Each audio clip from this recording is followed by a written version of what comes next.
देश की समस्या न्यूज़ चैनल।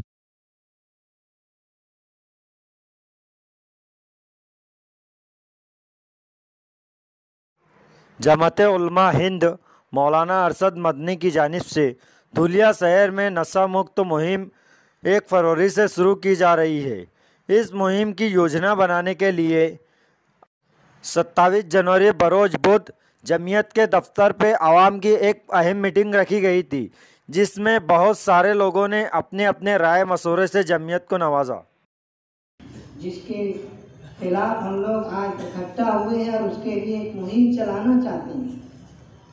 आखिर इसकी बुराई कुरान पाक में और हुजूर पाक अलैहिस्सलाम ने अपनी हदीस में इतनी मजबूती के साथ और इतने जोर देकर इरशाद फरमाया है कि शायद ही किसी बुराई को इतना जोर देकर कुरान हदीस में बयान फरमाया।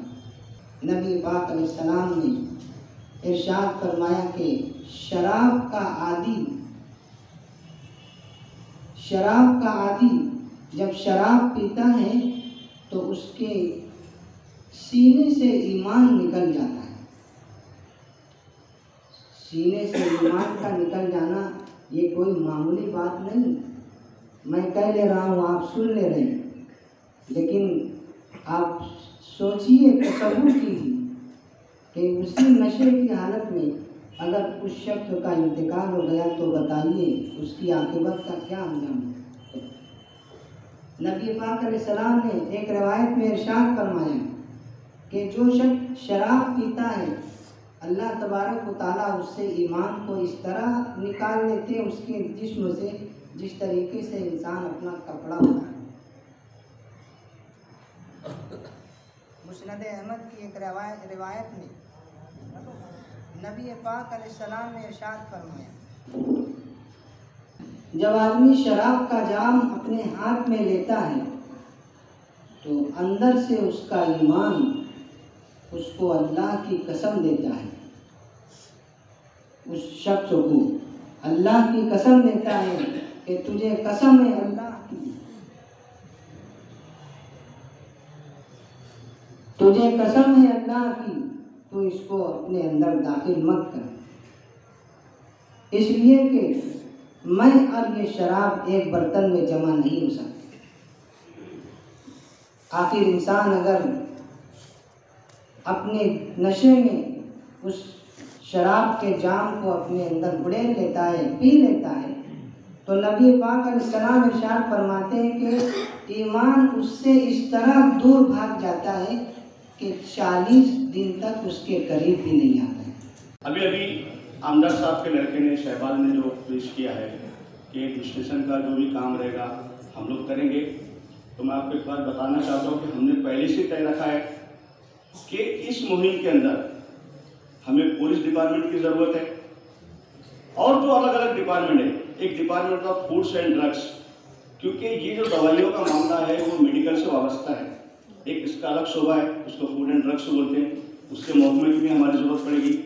एक महकमा है एनसीबी, नार्कोटिक कंट्रोल ब्यूरो, कि जो नशा और चीज़ों पर कंट्रोल करता है, एक अलग उसका महकमा है, उनकी भी हमको ज़रूरत पड़ेगी। इंशाअल्लाह हमारे उलमा इकराम का एक वफद आमदार साहब से मिलेगा और उनसे कहा जाएगा कि आप कलेक्टर साहब की सदारत में एक ज्वाइंट मीटिंग का इनेकाद करें। उस ज्वाइंट मीटिंग में कलेक्टर भी हो, एसपी भी हो, नार्कोटिक डिपार्टमेंट के लोग भी हो और फूड एंड ड्रग्स के लोग भी हो, कारपोरेशन के लोग भी हो, और वहां पर एक मुनज़्ज़म तरीका इख्तियार करके कानूनी शक्ल में हम उसको कैसा कर सकते हैं ये किया जाएगा इंशाअल्लाह। जिस घर में वो बच्चा नशे में मुलविस है उसकी निशानदेही करता है, उसके सरपरस्तों से हमें मुलाकात करवाता है तो उसकी काउंसलिंग की जाएगी, उलमा इकराम उसको समझाएंगे, मेडिकल लाइन से उसका इलाज भी है, दवाइयाँ भी है, कल्याण में हॉस्पिटल भी है। अब एक बच्चे का इलाज वहां पर चल रहा है, इससे पहले भी जमीन की तरफ से एक बच्चे का इलाज हुआ है।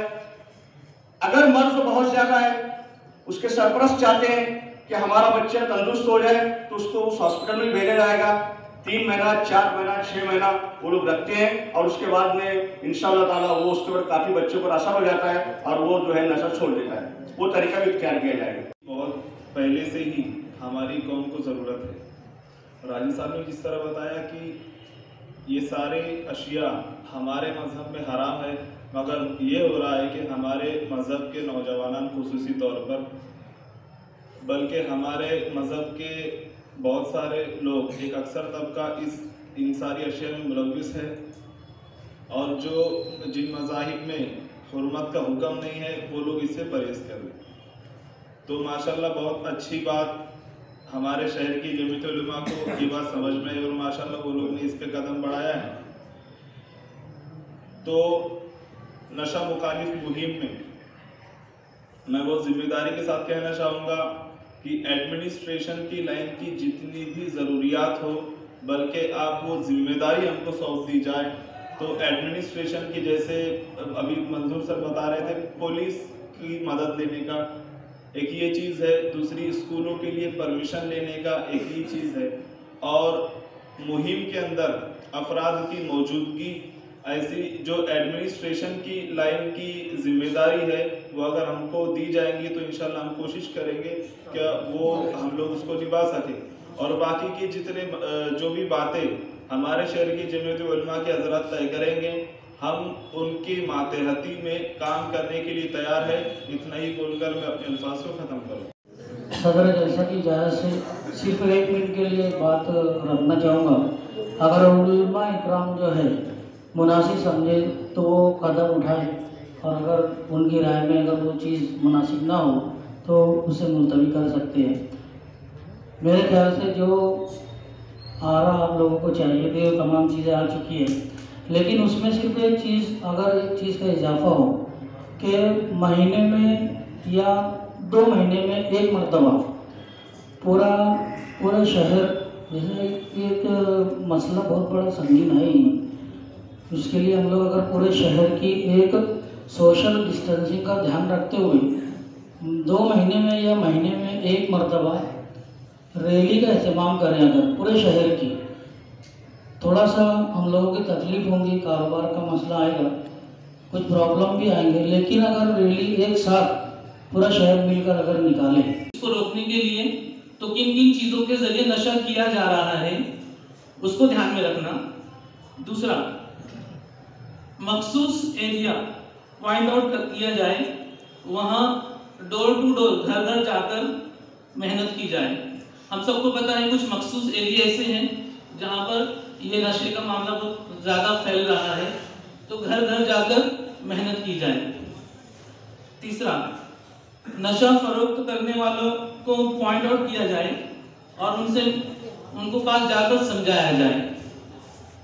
चौथा, जिनको लत लग गई है जिनको, तो उनको छुड़ाने के लिए दवा वगैरह मुहैया किया जाए, क्योंकि एकदम से लायक छोड़ेंगे नहीं, जब हम उनको दवा वगैरह देंगे, समझाएंगे, तो उसका भी इंतज़ाम किया जाए।